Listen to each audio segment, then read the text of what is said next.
Hi everyone, it's Brittany and Katie with the Q team in Rochester, New York. Today we're back to talk about this lack of inventory. Will this end? So many people are saying, when is this going to end? Do you guys think it's going to end soon?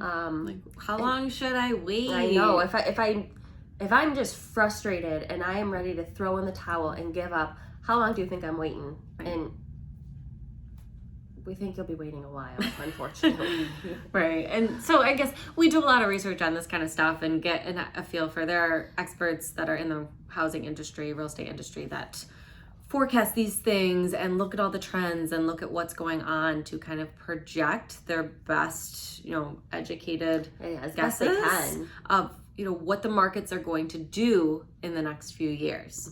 And as of right now, the experts, Freddie Mac and Fannie Mae and the Mortgage Bankers Association, NAR, all of those, they're all projecting that this is going to last at least through this year and next. And into next year. And possibly longer than that. I mean, the biggest thing why we're in this issue, why we are in this market that we're in, is the lack of supply. There's not enough houses. Right. There's a lot of buyers. And some stats recently in the past couple months have shown a decrease in homes for sale or like pending whatevers. But that's because there's no inventory. So it's not that, it's slowing down. It's that there's no houses. Right. And every house that gets on the market is selling. So, I mean, the listing inventory, all that is showing so slim. There's still houses being listed for sale. They're just selling as quickly as they're coming up. Yeah. So there's a ton of buyers out there. So what is needed to shift this market is that there needs to be a surplus of inventory to hit the market and leveling off the buyers that are actively searching. I wish I knew how many buyers were in each price range. Because we 1 actually million. The limit does not exist.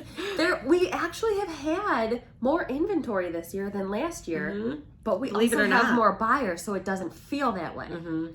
And what's also increasing the buyers in the market is that there are more millennials that are entering the market. The millennials are at home buying age, and that there are so many There's of a lot of us. yeah. And the interest rates being as low as they are. So people are understanding, as despite the market being as crazy as it is, especially even, people that are older that aren't millennials. I mean, when they bought their homes in your decades past, the interest rates were triple, quadruple plus of what they are now. So they understand that there is a huge advantage of taking advantage of the low interest rates. It's so cheap to get a mortgage right now.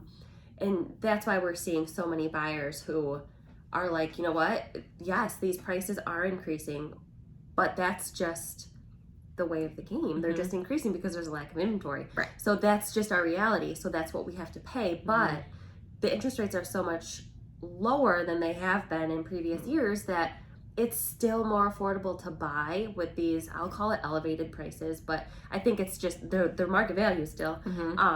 Than it is to rent, because rents are so expensive in our area. Right. And the rental market is equally as competitive as the housing market. So rents are increasing, and your rent is going to continue to increase.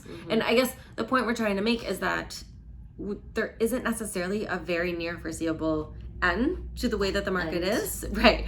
There has to be a crazy amount of inventory to enter the market, and unless interest rates were to skyrocket through the roof to lessen some of the buyer pool that's out there, buying power, then it's likely going to continue like this until we see some financial economical shift, or we see a surplus of inventory. And when she says surplus, she means that enough houses need to come on the market for each and every single buyer that's out there, plus all of the new buyers that are coming in. So let's say we had a house listed at, I don't know, 150, and there were 63 showings.